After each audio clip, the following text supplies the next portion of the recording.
এক্ষেত্রে আমরা বলবো যে কেউ যদি স্বপ্নে রশি দেখে, স্বপ্নে যদি সে রশি দেখে, তাহলে এটা গুড সাইন। এটা কেমন যেন আল্লাহর সাথে একটা প্রতিশ্রুতির সাথে সম্পৃক্ত। কারণ আল্লাহ তাআলা কোরআনে ইরশাদ করেছেন, ওয়াতাসিমু বিহাবলিল্লাহি জামিআ।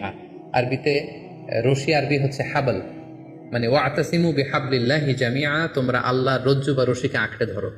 তাহলে রশি দেখা মানে এখানে আমরা আল্লাহর ওয়াদাগুলো যেন পূরণ করি, আল্লাহর আনুগত্য যেন আমরা প্রপারলি করতে পারি, এটা ইঙ্গিত করছে।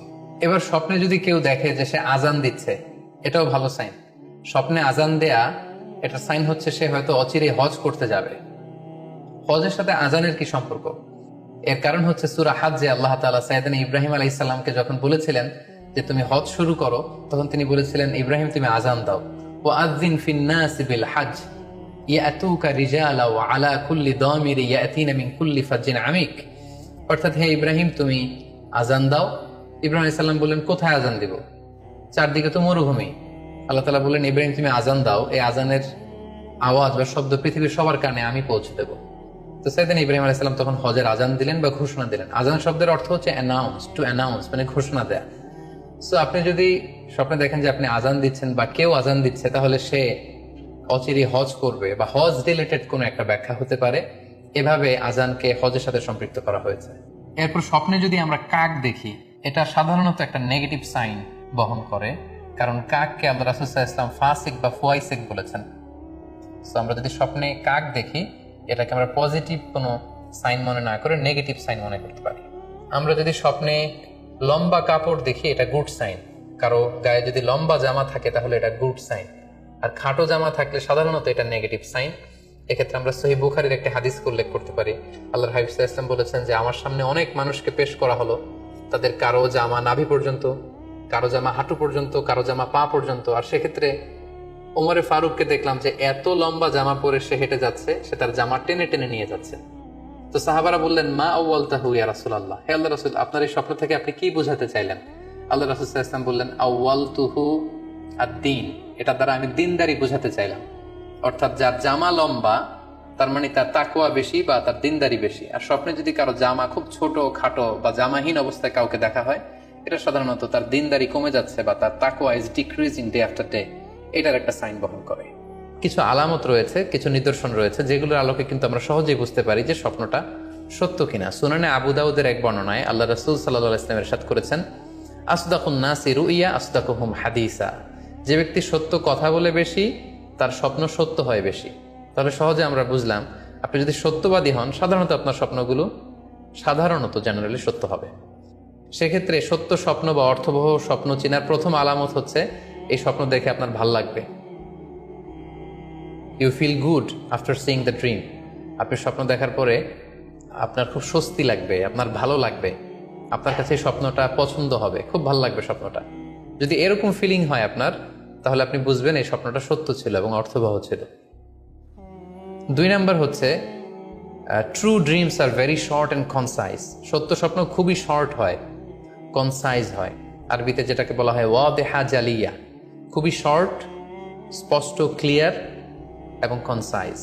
অনেকে রাতে অনেক লম্বা লম্বা স্বপ্ন দেখে, লম্বা এপিসোড দেখে, একটার পর একটা ঘটনা দেখতে থাকে, মুভির মতো লম্বা লম্বা ঘটনা সে দেখতে থাকে। এই জাতীয় লম্বা লম্বা ঘটনা যদি আপনি দেখে থাকেন রাতে, বা এপিসোড আকারে একটার পর একটা ঘটনা যেটার সাথে কোনো মিল নেই, এই জাতীয় স্বপ্নের সাধারণত কোনো অর্থ হয় না, এগুলো অর্থবহ স্বপ্ন নয়। অর্থবহ স্বপ্ন চেনার 3 নাম্বার আলামত বা সাইন হচ্ছে রিপিটেশন। অর্থাৎ একই স্বপ্ন যদি আপনি বারবার দেখেন তাহলে বুঝতে হবে এটা অর্থবহ স্বপ্ন, এবং এটার মাধ্যমে আল্লাহ তাআলা আপনাকে কোনো দিক নির্দেশনা বা গাইডেন্স দিতে যাচ্ছেন। আপনাকে বোঝার চেষ্টা করতে হবে যে আসলে আল্লাহ তাআলা আপনাকে কি বোঝাতে চাচ্ছেন। তাহলে 3 নাম্বার হচ্ছে রিপিটেশন। বারবার যদি কোনো স্বপ্ন দেখেন, এই স্বপ্নটা সত্য হবে এবং অর্থবহ হবে। এটা নট নেসেসারি যে আপনি একাই বারবার দেখেন। একজন মানুষ একটা স্বপ্ন বারবার দেখলে যেমনি অর্থবহ, পাশাপাশি একই স্বপ্ন যদি অনেকে দেখে তাহলে সেই স্বপ্নটাও অর্থবহ।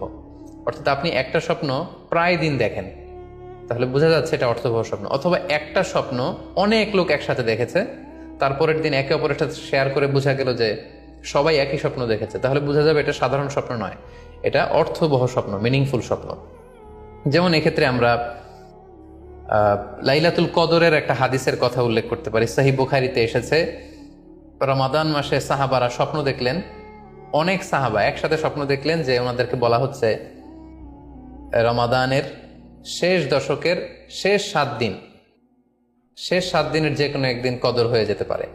ওনারা সবাই এসে সাহাবা রিদওয়ানুল্লাহ তাআলা আলাইহিম আজমাইন আল্লাহ রাসূল সাল্লাল্লাহু আলাইহি ওয়াসাল্লামের কাছে বললেন, ইয়া রাসূলুল্লাহ, আমি স্বপ্নে দেখেছি যে বলা হচ্ছে কদরের জন্য রমজানের শেষ 7 দিনকে তালাশ করতে। আরেকজন এসে একই কথা বললো যে ইয়া রাসূলুল্লাহ, আমি দেখেছি রমজানের শেষ 7 দিনে কদর হতে পারে। তো এরকম অনেক সাহাবা যখন আল্লাহ রাসূল সাল্লাল্লাহু আলাইহি ওয়াসাল্লামের কাছে এসে এই ঘটনা বলল, তখন আল্লাহ রাসূল সাল্লাল্লাহু আলাইহি ওয়াসাল্লাম বললেন, আরা রুইয়াকুম কদ তাওয়াতাআত ফিস সাবঈল আওয়াখির, যে আমি দেখতে পেলাম যে তোমাদের স্বপ্নটা রমজানের শেষ 7 দিনের ব্যাপারে ঐকমত্য হয়েছে, একই ধরনের স্বপ্ন তোমরা সবাই দেখেছো, তাই তোমরা রমজানের শেষ দশকের শেষের 7 দিনে কদর তালাশ করো। রমজানের শেষ দশকের শেষ 7 দিনে কদর হয়ে যাওয়ার সম্ভাবনা বেশি। সেই বুখারীর এই হাদিসের আলোকে কিন্তু আমরা বুঝতে পারলাম যে একটি স্বপ্ন, একই ধরনের ঘটনা যদি অনেকে দেখে তাহলে এটা অর্থবহ। পাশাপাশি এক্ষেত্রে আমরা আজানের হাদিসটি উল্লেখ করতে পারি। আমরা এখন নামাজের আগে যে আজান দেয়া হয়, শুরুর দিকে কিন্তু সাহাবাদের আজানের পদ্ধতি জানা ছিল না। তখন সাহাবারা আল্লাহ রাসূল সাল্লাল্লাহু আলাইহি ওয়াসাল্লামের সাথে কনসাল্ট করছিলেন যে কিভাবে আজান দেওয়া যায়, অর্থাৎ কিভাবে ঘোষণা দেওয়া যায় সালাতের জন্য। একজন সাহাবা বলল, আমরা আগুন জ্বালিয়ে দিব, আগুনের ধোঁয়া দেখে মদিনার সবাই বুঝবে যে এখন সালাতের সময়, তো সবাই চলে আসবে। আরেকজন বলল, না, প্রতিদিন আগুন জ্বালানো এটা নিরাপদ না, বরং আমরা খ্রিস্টানদের মতো বেল বাজিয়ে দিব, একজন বেল রিঙ্গার রাখবো, যে ঘন্টা বাজালে ঘন্টার আওয়াজ শুনে খ্রিস্টানদের মতো চার্চে যেন লোকজন আসে, বাকিরা সবাই নামাজ পড়তে চলে আসবে। তো এক একজনের এক এক পরামর্শ শুনে আল্লাহ রাসূল সাল্লাল্লাহু আলাইহি ওয়াসাল্লাম কোনো সিদ্ধান্তে আসতে পারলেন না। তারপরের দিন একজন সাহাবা চমৎকার একটি স্বপ্ন দেখলেন। তিনি স্বপ্নে দেখলেন, ওনার নাম হচ্ছে আব্দুল্লাহ ইবনে যায়েদ ইবনে আব্দে রব্বি। উনি স্বপ্নে দেখলেন যে একজন লোক, খুব সম্ভবত ফেরেশতা হবেন, তার গায়ে 2টা সবুজ রঙের জামা এবং তার হাতে বেল, ঘন্টা। তখন তিনি ওনাকে জিজ্ঞেস করলেন, আপনি কি ঘন্টা বিক্রি করেন? তখন স্বপ্নে সেই লোকটি বলল, ঘন্টা দিয়ে তুমি কি করবে? তো সাহাবী বললেন যে ঘন্টা দিয়ে আমরা নামাজের জন্য আহ্বান করব। তো স্বপ্নে সেই সবুজ কাপড় পরিহিত লোক বলল যে ঘন্টার চাইতেও যদি চমৎকার একটা আইডিয়া তোমার সাথে শেয়ার করি, সেটা কি তুমি শুনবে? সাহাবী বললেন, হ্যাঁ শুনবো। তখন তিনি বললেন, ঘন্টা না বাজিয়ে তোমরা উঁচু একটা জায়গায় দাঁড়িয়ে আল্লাহু আকবার, আল্লাহু আকবার, আল্লাহু আকবার, আল্লাহু আকবার, আশহাদু আল্লা ইলাহা ইল্লাল্লাহ, আশহাদু আন্না মুহাম্মাদুর রাসূলুল্লাহ, এই বাক্যগুলো তোমরা বলবে।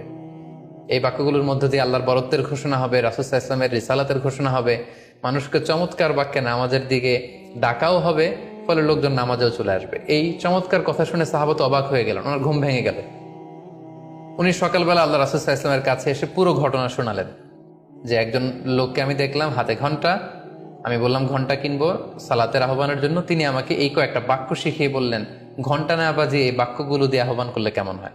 আল্লাহ রাসূল সাল্লাল্লাহু আলাইহি ওয়াসাল্লাম এই স্বপ্নের কথা শুনে তিনি অভিভূত হলেন। তিনি বললেন, তুমি ঠিকই দেখেছ, তুমি সঠিক স্বপ্ন দেখেছ। যেহেতু বেলালের কণ্ঠ খুব দরাজ, বেলালকে ডাকো, আমাদের ঘন্টাও বাজানোর দরকার নেই, আগুন জ্বালানোর দরকার নেই, বেলালকে বাক্যগুলো মুখস্থ করিয়ে দাও। বেলাল মসজিদে নববীর পাশে দাঁড়িয়ে আওয়াজ করে এই আজান দিবে, এই ঘোষণা দিবে। এই আজান শুরু হলো। বেলাল রাদিয়াল্লাহু তাআলা আনহু একটা উঁচু জায়গায় দাঁড়িয়ে আল্লাহু আকবার, আল্লাহু আকবার বলে তিনি আজান দিতে শুরু করলেন। এই বাক্যগুলো শুনে সাইয়েদনা ওমরে ফারুক দৌড়াতে দৌড়াতে আল্লাহ রাসূল সাল্লাল্লাহু আলাইহি ওয়াসাল্লামের কাছে আসলেন। এসে বললেন, ইয়া রাসূলুল্লাহ, বেলাল এই বাক্যগুলো কোত্থেকে শিখেছে? গত রাতে তো আমি দেখেছি যে আমাকে একজন লোক বলেছে যে তোমরা এই বাক্যগুলোকে ব্যবহার করে লোকজনকে সালাতের জন্য আহ্বান করো। আল্লাহ রাসূল সাল্লাল্লাহু আলাইহি ওয়াসাল্লাম শুনে অবাক হলেন। অর্থাৎ ওই সাহাবী ঠিক যেমন স্বপ্ন দেখেছেন, ইসলামের দ্বিতীয় খলিফা সাইয়েদনা ওমরে ফারুক রাদিয়াল্লাহু তাআলা আনহু উনিও একই স্বপ্ন দেখেছেন। তার মানে একই স্বপ্ন যদি একাধিক লোকজন দেখে থাকে, সেটা যেমনি অর্থবহ, আবার আপনি একাও যদি একটি স্বপ্ন বারবার দেখেন, সেটাও অর্থবহ। আমরা আজান যে কিভাবে ইন্ট্রোডিউস হলো মুসলিম কমিউনিটির মধ্যে, এই হাদিসের আলোকে বুঝতে পারি যে কোনো স্বপ্ন আপনি বারবার দেখলে বা অনেকে একই স্বপ্ন দেখলে সে স্বপ্নটা অর্থবহ হবে।